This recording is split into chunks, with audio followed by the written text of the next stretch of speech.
इस वीडियो में हम 10th क्लास का टर्म 2 का topic how does animal reproduce पढ़ेंगे। So let's start the topic how does animal reproduce. जैसा कि फिगर से हमें समझ आ रहा है कि डिफरेंट ऑर्गेनिज्म में डिफरेंट मोड्स होते हैं रिप्रोडक्शन के, चाहे वो प्लांट्स हो, चाहे यूनिसेल्ड ऑर्गेनिज्म हो, मल्टीसेल्ड ऑर्गेनिज्म में भी डिफरेंट मोड्स हैं। तो यहाँ पे हमें सबसे पहली बात ये पता होनी चाहिए कि जब एक ऑर्गेनिज्म रिप्रोड्यूस करता है तो वो अपने जैसा ही नया ऑर्गेनिज्म बनाता है, तभी तो उसको बोलते हैं रिप्रोड्यूस करना। So here the first topic is the introduction. We start any topic with the introduction. So let's start the introduction of this particular topic. Reproduction is one of the important process by which every organism makes a copy like itself. एक ऐसा process है जिस process में organism अपने जैसा नया organism बनाता है, makes a copy like itself, यानी खुद जैसा नया organism banana. It is the means of multiplication and perpetuation of the species, यानी कि स्पीशीज का मल्टीप्लाई करना भी रिप्रोडक्शन कहलाता है।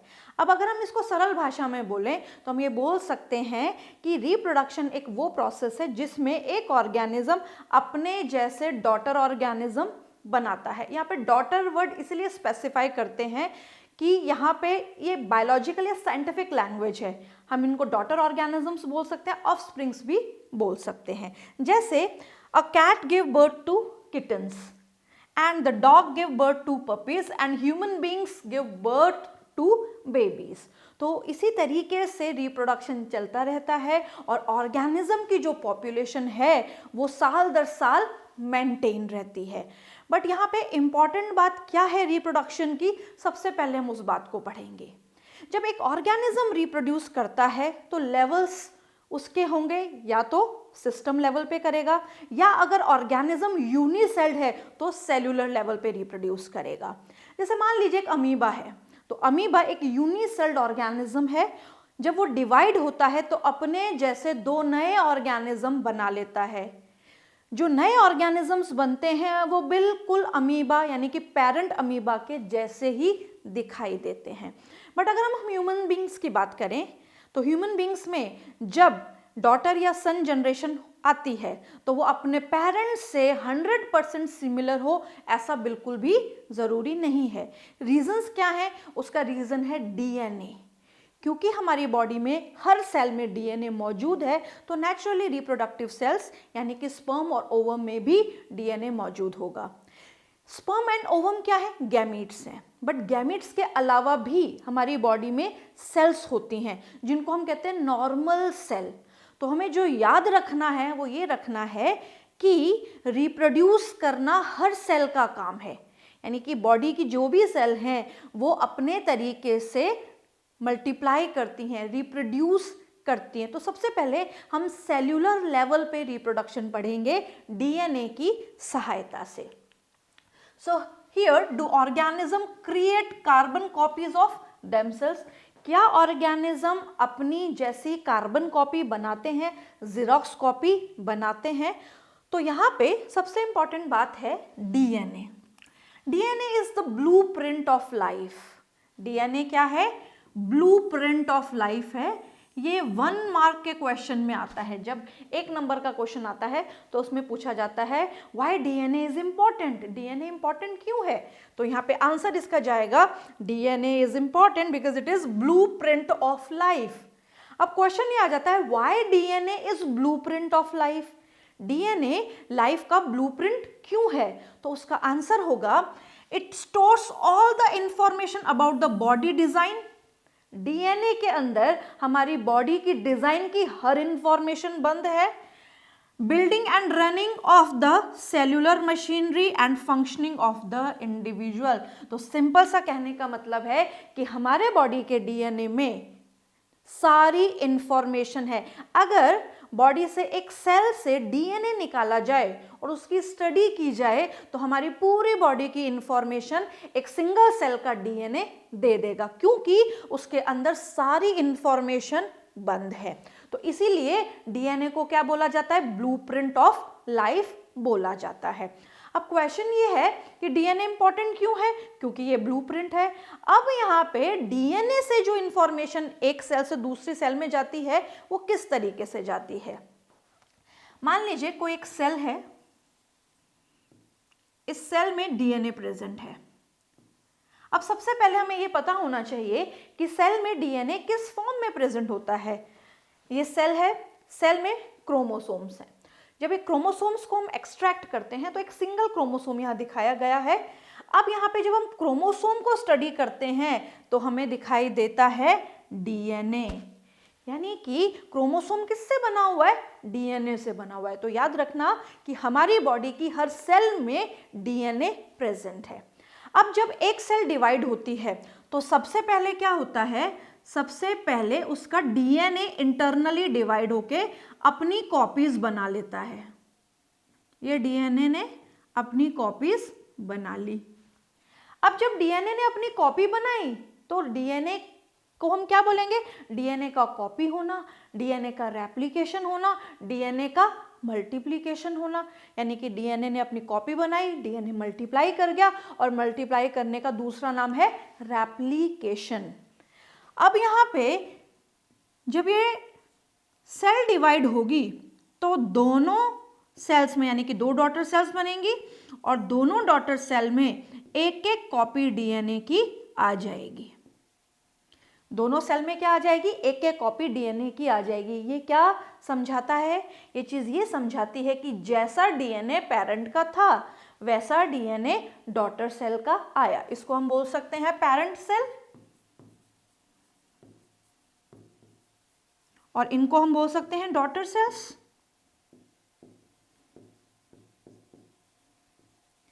तो यहाँ पे जैसा पेरेंटल डीएनए वैसा ही डॉटर डीएनए।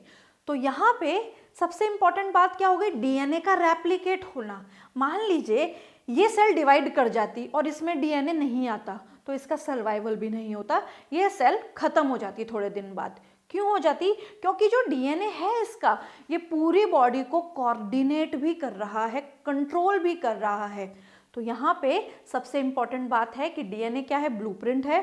डीएनए का रेप्लिकेशन क्यों इंपॉर्टेंट है, क्योंकि सारी इंफॉर्मेशन अपने अंदर स्टोर करके रखता है। हमारी सेलुलर मशीन यानी कि सेल के अंदर जो भी काम हो रहे हैं उन सब को ये रेगुलेट करता है। सेलुलर मशीनरी का मतलब है साइटोप्लाज्म में चलने वाले सारे कामों को यही करता है, इनको कंट्रोल करता है और इसके साथ साथ सारी इंफॉर्मेशन और फंक्शनिंग ऑफ इंडिविजुअल्स को भी ये रेगुलेट करता है। सो ये जो सारी बात हमने की ये इंट्रोडक्शन में थी। Now significance of reproduction, reproduction की इंपॉर्टेंस या सिग्निफिकेंस क्या है। For maintenance of continuity of species. Species क्या होते हैं, सबसे पहले तो ये बात समझें। Species a group of organism. मान लीजिए ये पर्टिकुलर ग्रुप है,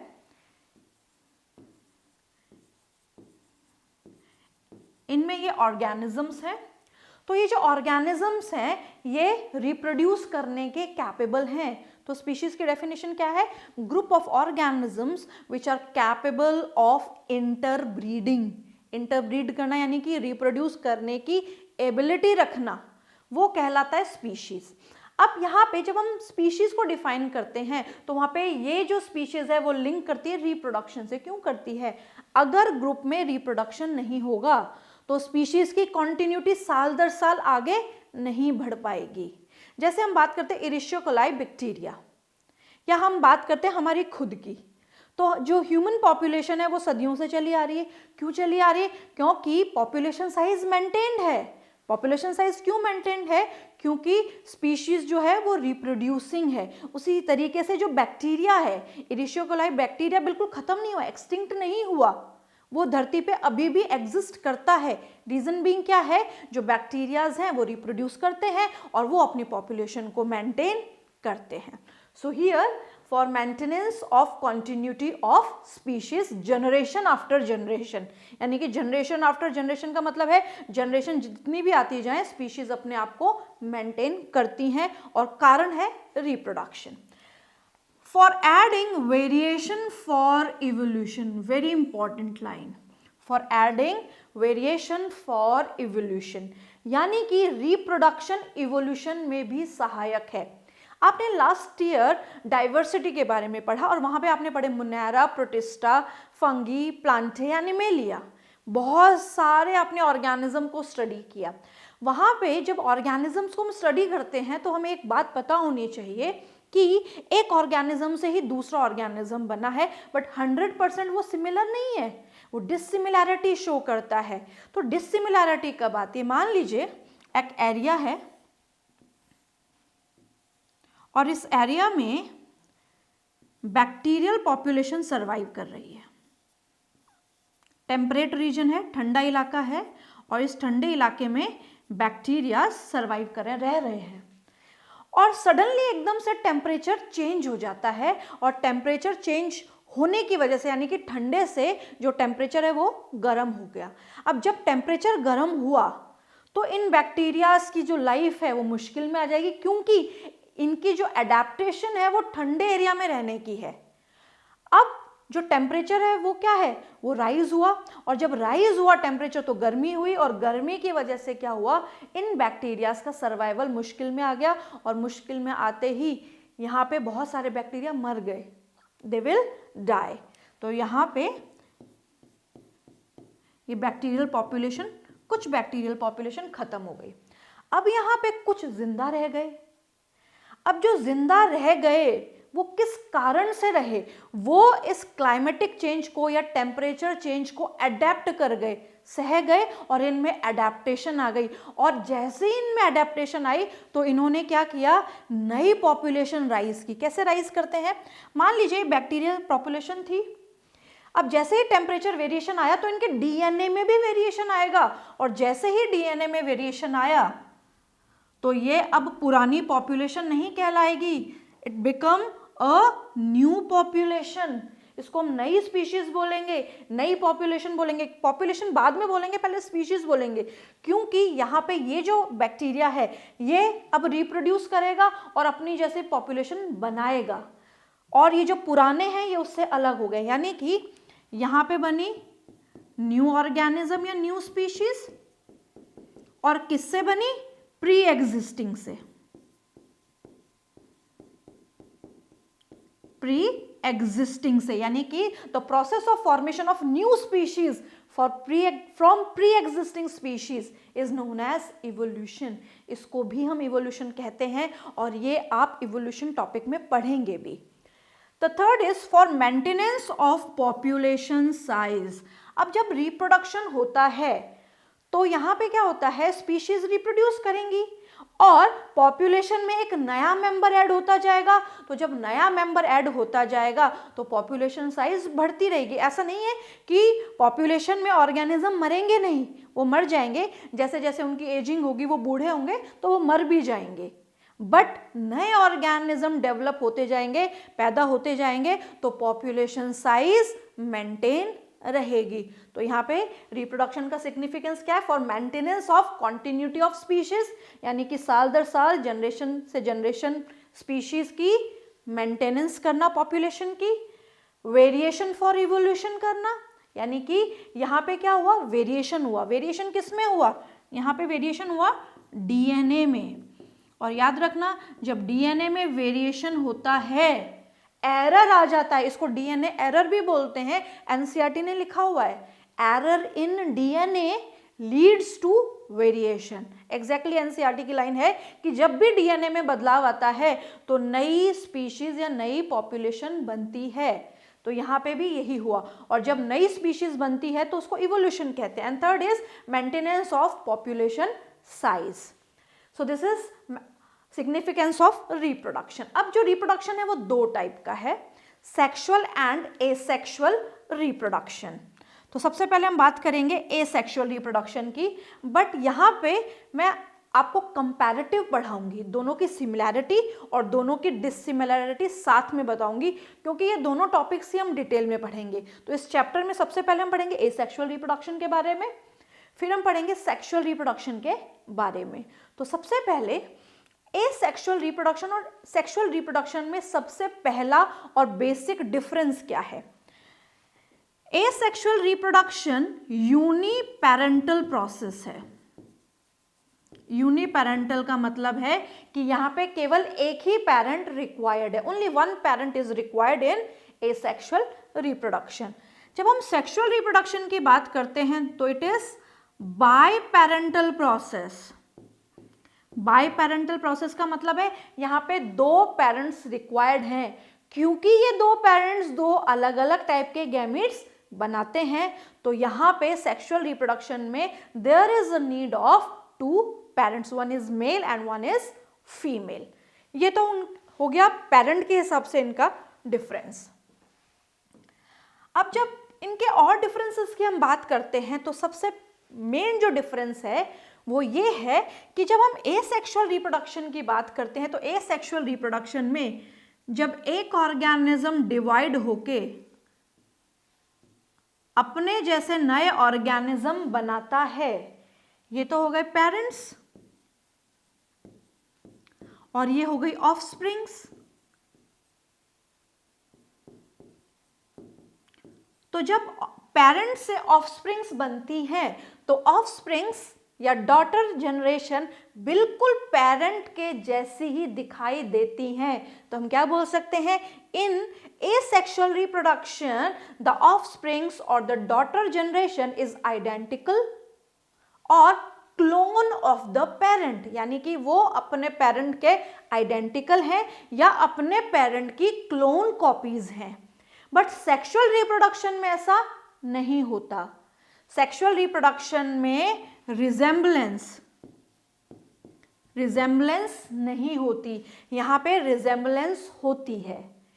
अब यहाँ पे जब हम सेक्सुअल रिप्रोडक्शन की बात करते हैं तो वहां पे रिजेम्बलेंस क्यों नहीं होती? जैसे हम हमारी ही बात करें, ह्यूमन बींग्स की बात करें, तो हमारे पेरेंट्स से हमारी शक्ल अलग है, हाइट अलग है, तो बहुत सारे फीचर्स डिफरेंट शो करते हैं, जैसे eye colour, hair colour, skin colour, height etcetera.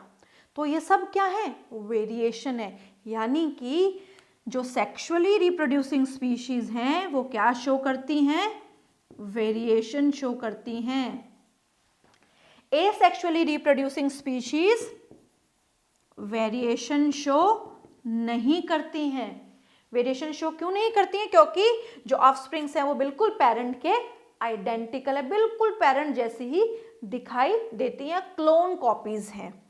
अब यहाँ पे इंपॉर्टेंट बात क्या है? यहाँ पे किस तरीके से वेरिएशन आता है? तो याद रखने वाली जो बात है वो ये है कि जब ऑर्गेनिज्म डिवाइड करता है, अगर यूनिसेल्ड ऑर्गेनिज्म है तो सेलुलर लेवल पे डिवीजन होगा। तो यहाँ पे हम थोड़ा सा बात करेंगे सेल डिवीजन की।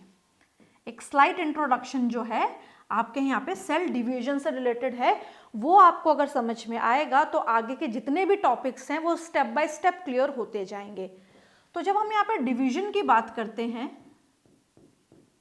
बेसिकली सेल डिवीजन की, तो ये दो टाइप का है, माइटोसिस एंड मियोसिस। एक इंट्रोडक्शन है केवल माइटोसिस और मियोसिस का। अब यहाँ पे ये रिप्रोडक्शन से कैसे लिंक्ड है? तो क्वेश्चन आता है कि जब एसेक्सुअल रिप्रोडक्शन हो रहा है तो कौन सा प्रोसेस होता है? तो एसेक्सुअल रिप्रोडक्शन में सेल माइटोसिस से डिवाइड करती है, ऑर्गेनिज्म माइटोसिस से डिवाइड करता है ज्यादातर। बट जब सेक्सुअल रिप्रोडक्शन आता है तो ऑर्गेनिज्म या सेल कैसे डिवाइड करती हैं? तो एसेक्सुअल रिप्रोडक्शन में तो केवल माइटोसिस, बट सेक्सुअल रिप्रोडक्शन में दोनों तरीके से, माइटोसिस और मियोसिस दोनों तरीके से डिवीजन होता है। अब ये डिवीजन क्या है? मान लीजिए एक सेल है, ये डिवाइड होती है और दो डॉटर सेल्स बनाती है। यहां पे भी एक सेल है, ये डिवाइड होती है और ये भी दो डॉटर सेल्स बनाती है। अब यहां पे सिमिलैरिटी और डिफरेंस क्या है?